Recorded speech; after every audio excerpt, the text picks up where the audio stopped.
Hello, friends. Studying law is a necessity for every person who is living in a country governed by the rule of law. Therefore, before studying the laws in the Indian legal system, one should study the principles, the rules by which we can give meaning and thereby to find out the intention of the lawmakers behind making that law by studying the subject called interpretation of statute. This video lecture series is going to tell you the subject interpretation of statutes. But before starting any subject to be studied, having an overview of that subject is absolute necessity. So friends, in this video, we are going to have an overview of the subject interpretation of statutes. This will help you as the guideline or the track to be followed while studying the subject interpretation of statutes. Hello friends. While having an overview of the subject interpretation of statute, there are various things in which we have to demarcate this overview itself. There are certain backgrounds which we have to know before studying this subject interpretation of statute. Therefore, in the beginning, in overview, we are going to study different points while dealing with the subject and the overview of the subject interpretation of statute. The first thing we have to understand is the difference between question of law and question of fact, or the question of laws and question of facts. Now, question of facts are dealt in by the lower judiciary, and question of laws are dealt in by the higher judiciary. In Indian legal system, High Court is the last court of facts. So, the question of facts will be treated or will be processed in the High Court or the courts lower to the High Courts. The question of laws are going to be dealt by the Supreme Court of India and the High Courts in their original jurisdiction. Question of law is the issue which will be governed by the subject interpretation of statute. So the second point in which you will find that interpretation of statutes is connected with the question of law. Now, when it comes to question of facts, those questions will be dealt with whereby the rules and principles for the question of facts will be given by the law of evidence.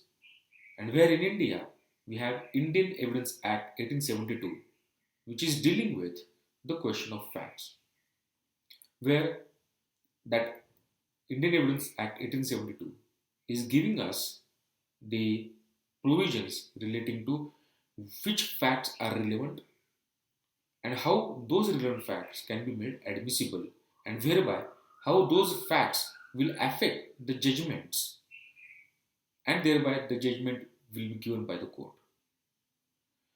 The law of evidence is binding not only on the parties to the disputes, not only on the advocates of the disputes, but it is binding on the judges or the adjudicating mechanism as well.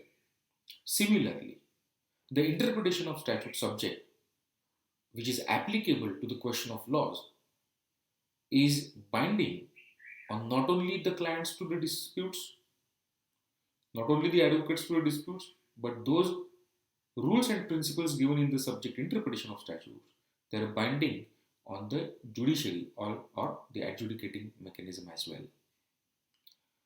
Therefore, friends, we have to understand that the subject interpretation of statute is dealing with the question of laws and which is used in the higher judiciary or the courts of record, where high courts and supreme court are the courts of record. So friends, high courts, they are having double role to be played, like they have to deal with the question of facts as well as question of laws, but with the different jurisdictions as such. Now, therefore, the jurisdiction of courts becomes the next point to be studied, where jurisdiction of courts is nothing but the area of operation of the particular court and thereby the judge sitting in that court. Here we have to understand that the jurisdictions are of various types, where while deciding the original jurisdiction of a court, the points like territorial jurisdiction, pecuniary jurisdiction, and subject matter jurisdiction to be observed in a civil case and in a criminal case. The territorial jurisdiction, the quantum of punishments, and the special type of courts are the 3 points to be considered. Now, here in this point, the original jurisdiction for the concepts and the rules and regulations or the provisions of the subject interpretation of statutes are concerned, as I've told you, they are applicable to the courts of law and thereby the high courts and Supreme Court. Now, here the jurisdiction of the high courts and Supreme Court is decided by the Constitution of India, the apex, the highest law of India, whereby the lower judiciary, which is dealing with the question of facts, they are created and their jurisdiction is given under the subjects, the Code of Civil Procedure 1908 for the civil courts and the Code of Criminal Procedure 1973 for the criminal courts, where the jurisdictions of Supreme Court and High Courts, like appellate, review, revision, and reference jurisdictions, are given by the Constitution of India, where the question of fact or question of law may change. But when it comes to the question of law, the original side of the Supreme Court of India and the original side of the High Courts of the states will be the jurisdiction to be treated with or dealt with. Now, Supreme Courts and High Courts, their original jurisdiction is the point or is the area or is the place where the subject interpretation of statute is going to be applied. So friends, this is what is the background which we have to understand before starting this subject interpretation of statutes to be studied. The next thing we have to understand, what is the arrangement of the subject interpretation of statutes. Now here in this subject, we are going to first study the rules of interpretation. Like in Evidence Act, the first 55 sections are dealing with the general concepts, the definitions, the application of this law of evidence, and giving us the rules, the principles regarding which facts are relevant. And the latter half of the Evidence Act is dealing with the admissibility of facts, the way the evidence should be given or they are. So in this particular way, the Evidence Act is arranged. On the similar comparison, we can go with the subject of interpretation of statute as well. Here, the earlier half of the subject is going to deal with the rules or the principles of interpretation of the various statutory provisions. The first thing first is that these rules are divided into specific 4 categories, where the first category we have to study is the general principles of interpretation. The next we have to study are the internal aids to construction, then external aids to construction, and subsidiary rules. Now, general principles of interpretation and subsidiary rules, they are getting interchangeably placed in different categories by different authors writing books on this particular subject. Again, the general principles of interpretation and the subsidiary rules, they are sometimes changing their places based on the question of law or questions of law to be dealt in that particular case. In general principles of interpretation, we are going to study the provisions or the rules and the principles of interpretation which are applied in general to the laws. Subsidiary rules are those rules which are important, but they are not getting the first place as that like of the general principles. But friends, subsidiary rules are also necessary to be studied because those are the rules application of which is definitely going to give us the interpretation of the statutory provisions. Internal aids to construction are the rules which are helps given by the lawmakers themselves through the statute itself. External aids to construction are the helps for interpretation of the statutory provision which are not available within the statute but in and around the statute. So we can say the internal aids to construction are the provisions, principles, rules applicable inside the statute, and the external aids to construction are the rules, the principles which are available around the statute. So here we are going to study the first half of the subject, the rules and principles of interpretation in these four particular categories.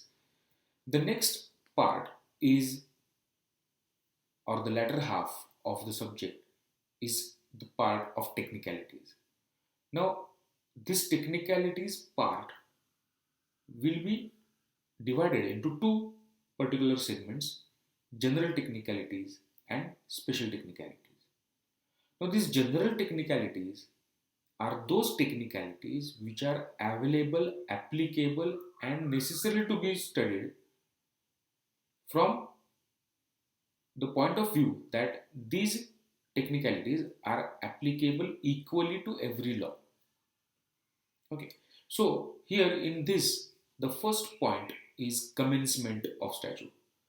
The date of commencement of statute is necessarily to be observed to find out whether at the day of that particular cause of action or the question of law arised, that particular statute or the law was in existence or not. Operation of statute. Now, operation of statute is going to deal with the technicality that whether that particular statute has covered the question of law or not. Because sometimes the statutes are operated retrospective as well. Retrospective means from the date before making or passing of that law or statute. But it happens based upon various principles that we are going to study in operation of statute. Then the next process, general technicality, is the repeal of statute, whereby the statute will lose its effect in the legal system. Repealing is the process by which statute comes to an end, where the statute is a permanent statute. The next point, that is the temporary statutes which are getting expiry as such. So the expiry of statutes is the next point we have to study in the general technicalities. Then next we have to study the special technicalities, the second part of those technicalities as such, where these technicalities are special because they are the rules, principles, or we can say those are the technicalities which are changing the scope of rules and interpretation and thereby the application of the rules and principles of interpretation of statutes. So friends, here we have to study the five different areas in which these special technicalities are divided. First, statutes affecting jurisdiction of courts. Now we have to understand that if the court is not having a jurisdiction, that is capacity to entertain that matter, then though having a power to deal with the question of law will be of no use. So the court must have the jurisdiction, and there are specific statutes dealing with the jurisdiction of the courts. As I've told you that the Supreme Court and High Courts, they are created by the Constitution of India and their jurisdictions are given in the Constitution of India. Secondly, the lower judiciary, civil and criminal, they are created by the Civil Procedure Code 1908, for civil codes and Criminal Procedure Code 1973 for the criminal codes.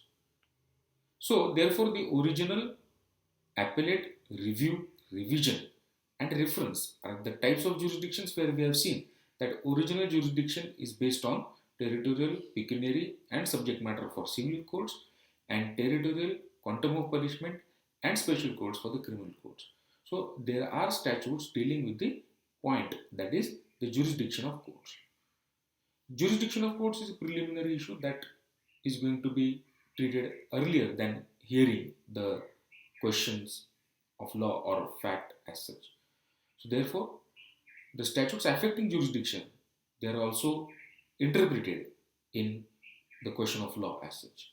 Then next is penal statutes. Now penal statutes are going to have their own principles which are overriding over the principles and the rules of interpretation of statute. The rules like the person accused will be punished only when the offense is proved beyond all reasonable doubts, and therefore benefit of doubt is given to the accused person, whereby the law will be strictly interpreted with a narrow meaning. This criminal laws will be interpreted. Same happens with the taxing statutes. The tax statutes are going to be given strict interpretation or narrow interpretation. Then comes the remedial statute. Now, remedial statutes will be interpreted liberally or broadly, similar to that of the constitutional statutes. So, based upon the type of statute, penal or taxing, or remedial or constitutional, the rules and principles of interpretation of statute will change in their application, narrow or broader. So friends, in these particular categories, we are going to study the special technicalities. So we have seen that the subject interpretation of statute is divided into two parts: rules and principles of interpretation of statute and technicalities of the interpretation of statute. Friends, if you have liked this video, then please like the video, and if you want to have the updates for various law subjects, then please subscribe to my channel. My channel name is Rahul Bigwe, and the link of the channel is given at the bottom of this page. So please be the part of this journey of law, and specifically the subject interpretation of statutes, because it is going to give you the power to know, to understand, and to apply the provisions of law in a particular way. So friends, we will meet in the coming lectures for the topics of the subject interpretation of statutes in detail.